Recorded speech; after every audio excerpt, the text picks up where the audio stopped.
Well, hello, everybody. I'm Kevin Rudd. I'm president of the Asia Society, and we are engaged in a series of interviews with Asian Americans, each of whom, in their own lives and their own work, is been in the business of building America. And today, I'm enormously privileged to be joined by Dr. Leroy Chiao. Leroy is a veteran of 4 space missions, has logged a total of 229 days in space, including spacewalks.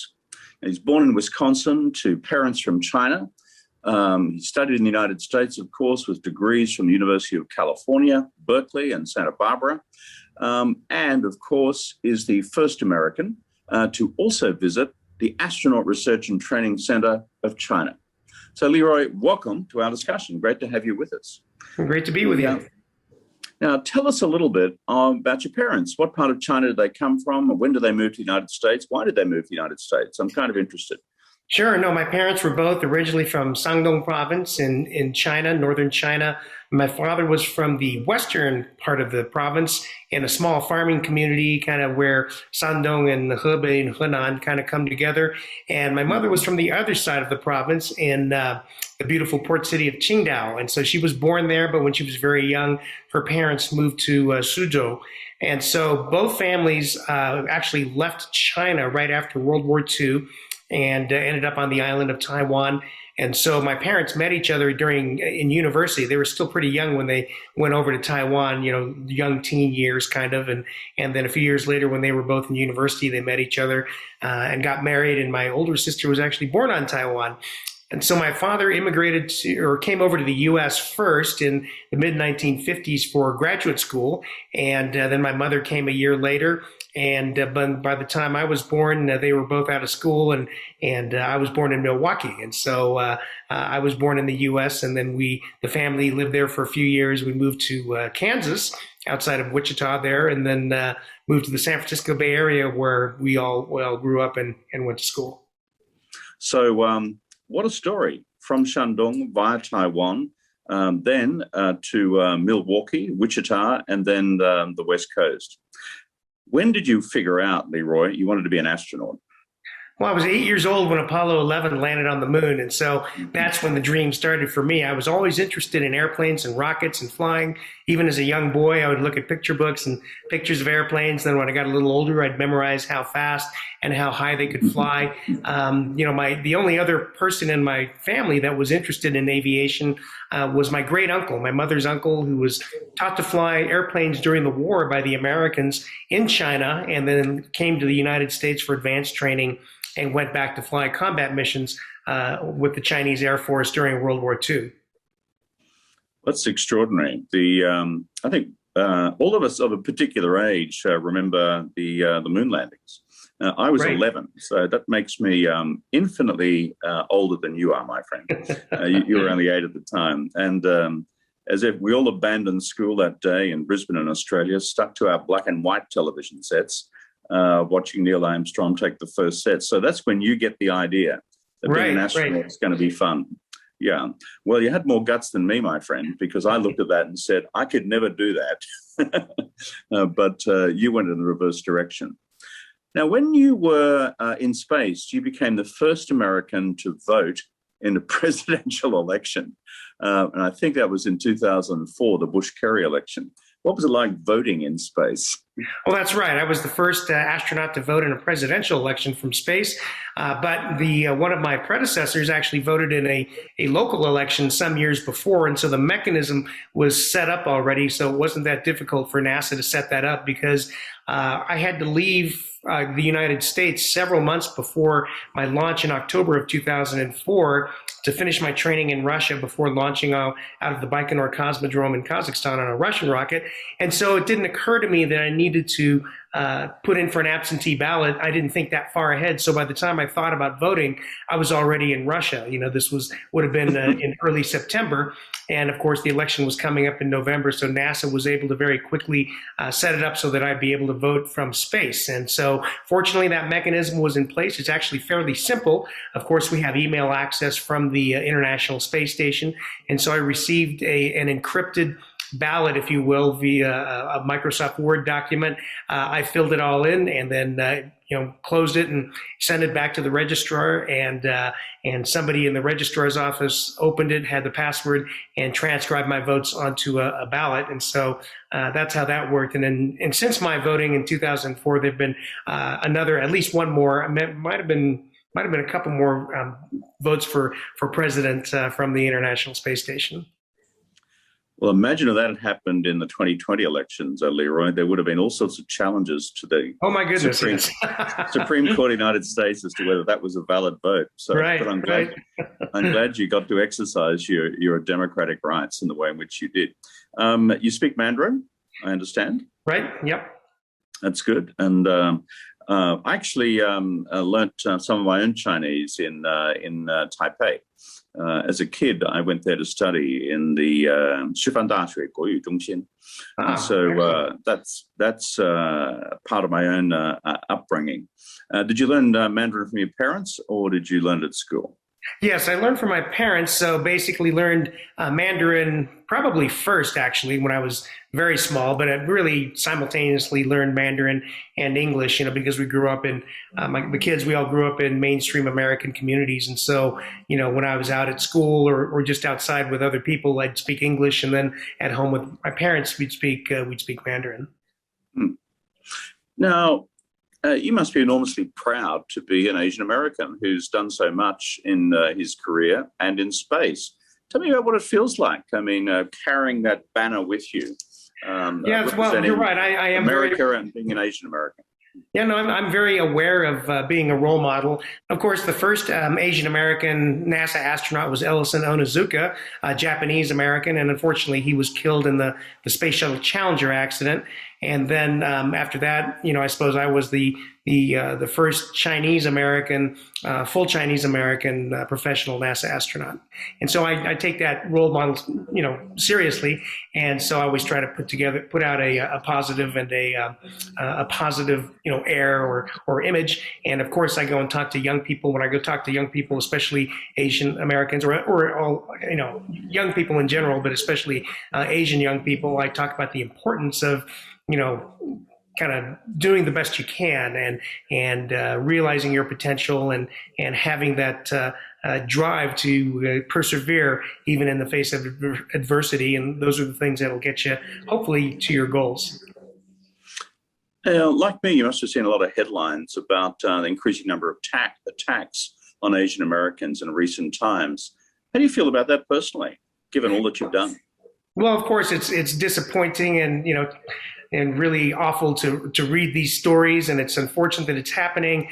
And I guess it's, I equate it, being an Asian American, it hits me a little harder than reading about other racial injustices and other racial attacks, but they're all equally horrible, of course. And so I'm upset to see that there has been an uptick in these kinds of attacks, particularly in the United States.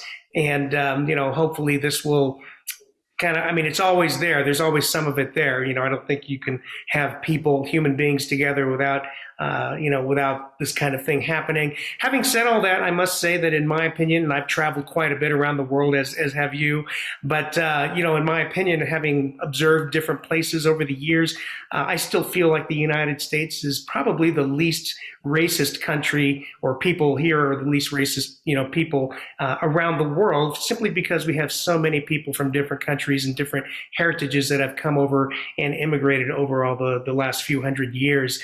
But of course, these incidents do happen here as they occur all around the world, and I don't think we'll ever eradicate it. All we can do is try to educate people as we are and try to minimize it.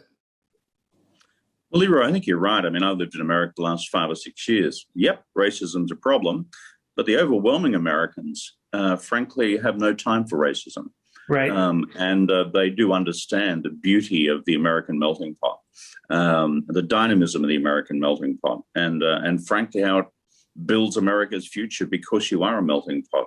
Right. Have you experienced racist taunts yourself growing up? Well, certainly as a young teenager, around the age of 12, 13, middle school, everybody's going through puberty, and having grown up, and my parents made a very conscious decision we were going to live in mainstream American neighborhoods, and that was absolutely the right thing to do for us, their children, to assimilate as quickly as possible into the mainstream. And, but back then in the early 1970s, especially, I was the only kid pretty much that looked different in my school, and I was always the smallest in stature as well. So by age 12, 13, that wasn't a great combo. So I did endure, bullying and racist taunts and the occasional fist fight. But you know what? I kind of used a judo move on all that stuff. I decided I wasn't going to be a victim, and I took that negative energy and I used it to motivate myself to work even harder in school and do even better. And I promised myself that, I was going to be better than every one of those kids that had been giving me a hard time. That's a great attitude to not just fight back, but actually not to allow to occupy your mental headspace and to go on and do what you have done in life so far. Mind you, looking at your achievements as an astronaut in recent times, those kids were nuts to pick on you. They should have known what an astronaut physical training program would have been like as well. Right. It's pretty arduous, let me tell you. So tell me, what do you think Americans who are, let's call them white Americans, what is it good for them to best understand about Americans of Asian heritage, you think, that they may not understand? So what I would say to Americans, who are not Asian American, particularly white Americans, but really all Americans of all color, is that, things a lot of them already know, that Asian Americans, because of our heritage, at home, brought up by our parents, that we're hardworking, we take things seriously, we're serious about our studies, and I think it's easy to point to the contributions and the things like that Asian Americans have put forward in the United States and in our society. And so my overall experience has been very positive with people, white people, but people of all color in the United States. So what advice would you have for young folks today, by which I mean young Asian Americans who are maybe going through a hard time today and being on the receiving end of some of this abuse, particularly during this COVID-19 period where some seriously crazy folks in America have looked at Asian American faces, looked at Chinese American faces and said, this is from you, go home to where you came from. Even if these folks have been in America for longer than some of those white folks have been in America. But what's your advice and what's your encouragement to young folks on the receiving end of this today? Well, to the young folks, I tell them my story. I do speak to different student groups, and I tell them about my story, my experiences with bullying and racism and how I dealt with it, and try to inspire them to think about trying to deal with it in a similar way. But as far as an overall message, I always want to tell them it's important to consider where you are. You're in America. You're not in China. You're not in Taiwan. And so the Asian culture that you experience at home is wonderful, but part of that culture is that you keep your head down, you work hard, and you don't promote yourself. You don't go and make sure people know about what you're doing. You don't toot your own horn. And I say, listen, in the U.S., in the West, it doesn't work that way. You do have to break out of that and let people know that you're doing things and that you're accomplishing things and that you're someone that can be depended on. And you have to do a little self-promotion, not bragging, but a little self-promotion. Consider the environment you're in, and that's one of the keys, I think, to kind of breaking out and doing different things that are not typically kind of Asian American. For example, becoming an astronaut. If I hadn't kind of tooted my own horn a little bit, I don't think I would have been noticed, and my application might have just been another one on the pile. But there's nothing wrong with tooting your own horn. And when you've got a whole bunch of bright, breezy, brilliant young Asian American girls and boys out there doing great things for America, tooting your own horn is a good thing to do. Last question, my friend. Looking at the future of America, what gives you the greatest hope? Well, I think the greatest hope is I go and talk to young people, and I find ambitious young people, and I find people who are goal oriented. And, I worry a little bit about social media and the effect that has. It's basically an amplifier. And being an engineer, I understand that when you turn the gains up too high, you get feedback, you get chaos. And so, I am concerned about a few things like that. But overall, I'm very optimistic for the next generation of citizens in the world. I find that with young people around the world.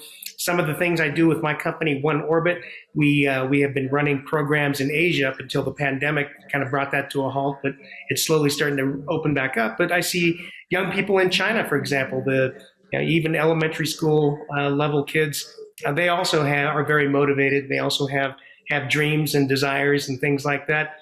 And so very encouraging that people in China, people in Taiwan, young people especially, there's a lot of reason for optimism. That's a great way to end our discussion. Thank you, Leroy Chiao. Thank you so much for being with us. This is part of a series on Asian Americans building America. We really appreciate the path that you have paved for this country, the United States. Being an astronaut, being an American, being an Asian American, that's seriously cool, my friend. And so we're pleased to be able to spend time with us today. Thank you for your also work that you've done in the international collaboration in space. I'm Kevin Rudd, and I've been here today with Leroy Chiao, serious astronaut, myself a former Prime Minister. Asian Americans building America.